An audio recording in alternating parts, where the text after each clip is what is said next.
Welcome to EnglishPass Podcast, brought to you from our local studio in Calgary.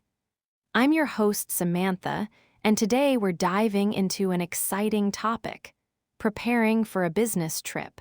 Whether you're a beginner or intermediate learner, in this podcast, we're helping you level up your English listening and reading skills. And before we get started, let me tell you that the sponsor of this episode is TypeFit, keyboard typing practice and learning service. Today, we're exploring something really interesting: preparing for a business trip. This is a compelling subject for English learners because it covers a lot of practical vocabulary and real-world situations. So let's dive right in. Preparing for a business trip is a multifaceted process that involves much more than just throwing a few suits into a suitcase and heading to the airport. It is a strategic exercise in logistics, communication, and professional representation. Unlike a personal vacation where the primary goal is relaxation or exploration, a business trip is an extension of your office environment. Every action you take and every preparation you make serves the ultimate purpose of achieving a specific professional goal. Whether that is closing a deal, attending a training session, or building relationships with international partners. When we think about business travel, we must view it as a mission rather than a holiday. In the modern world, we often take for granted how easy it is to hop on a plane and be in another country in a matter of hours. However, business travel has a long and storied history. Long before airplanes existed, merchants traveled for months or even years along the Silk Road, a network of trade routes connecting the East and the West. These early business travelers had to prepare for extreme weather, varying languages, and the physical dangers of the road. While our modern preparations are different, the core objective remains the same: the exchange of goods, services, and ideas through human connection. Today, the rise of digital technology has changed how we travel, but it has not replaced the need for face-to-face meetings. In fact, many professionals argue that the more digital our world becomes, the more valuable personal interaction becomes. The first, and perhaps most critical step in preparation, is managing your logistics. This starts with creating a detailed itinerary. An itinerary is a comprehensive plan or list of a journey, including the times and dates of flights, hotel reservations, and scheduled meetings. Having a well-organized itinerary ensures that you are always in the right place at the right time. For example, consider Sarah, a software developer from San Francisco who is traveling to London for a high-stakes project launch. Sarah does not just book a flight. She carefully maps out the distance between her hotel and the client's office. She checks the local train schedules and ensures she has a backup plan in case of a transport strike. By doing this, she reduces the stress of navigation and allows herself to focus entirely on her technical presentation. Another vital aspect of logistics is documentation. This includes passports, visas, and identification. A common misconception is that a valid passport is all you need to enter any country. However, many nations require a specific business visa, which can take weeks or even months to process. Let us look at Alina, an international lawyer based in Spain who was invited to consult on a case in India. Alina realized only 2 weeks before her trip that she needed a specific electronic visa for business purposes. Had she not checked the entry requirements early, she might have been turned away at the boarding gate. This reminds us that preparation starts the moment the trip is confirmed, not the night before you leave. Once the logistics are settled, we must turn our attention to professional appearance and packing. In the business world, your attire is often the first thing people notice, and it communicates a level of respect for the people you are meeting. The concept of business etiquette refers to the set of rules and social norms that govern professional behavior. This includes how you dress, how you speak, and even how you carry yourself. For instance, a sales representative named Carlos traveling to a major trade show in Brazil needs to pack a variety of clothing. He needs formal suits for the daytime presentations, but he also needs business casual attire for evening networking events. Carlos understands that dressing too casually might signal a lack of seriousness, while dressing too formally for a casual dinner might make him appear stiff and unapproachable. Speaking of networking, it is one of the most powerful tools in a professional's arsenal. Networking is the action or process of interacting with others to exchange information and develop professional or social contacts.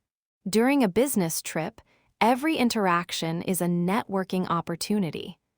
Imagine John, a young entrepreneur attending a tech conference in Singapore. John prepares for his trip by researching the speakers and attendees ahead of time. He prepares a short elevator pitch about his company and carries a stack of high-quality business cards. By being prepared to talk about his work at any moment, whether in an elevator or during a coffee break, John maximizes the value of his trip and potentially finds new investors for his startup. However, business travel is not just about your own goals. It is about understanding the culture of your hosts. This is where the concept of protocol comes in. Protocol involves the official system of rules governing affairs of state or diplomatic occasions, but in a broader sense, it refers to the specific cultural customs of a region. A famous example of this is the exchange of business cards in Japan. In many Western countries, people might slide a business card across a table or put it in their pocket without looking at it. In Japan, however, the card is treated with great respect. You should offer it with both hands, and the person receiving it should take a moment to study the information on it before placing it carefully on the table. May, a marketing executive from New York, learned this the hard way during her first trip to Tokyo. After she realized her mistake, she spent her second trip practicing the correct way to present her card, which immediately improved her relationship with her Japanese colleagues. As we move deeper into the complexities of travel, we must address the physical and mental toll it can take. One of the most common challenges is jet lag. Jet lag is a temporary sleep disorder that can affect anyone who quickly travels across multiple time zones. It occurs because your body's internal clock is still synced to your original time zone. For a business traveler, jet lag can be a major obstacle to productivity. Productivity is the effectiveness of productive effort, especially in industry, as measured in terms of the rate of output per unit of input. If you are exhausted and unable to think clearly, your productivity will plummet. To combat this, experienced travelers like David, a small business owner, try to adjust their sleep schedules a few days before they depart. David also makes sure to stay hydrated and avoids heavy meals during his flights. By managing his physical health, he ensures that he is sharp and ready for his meetings the moment he lands.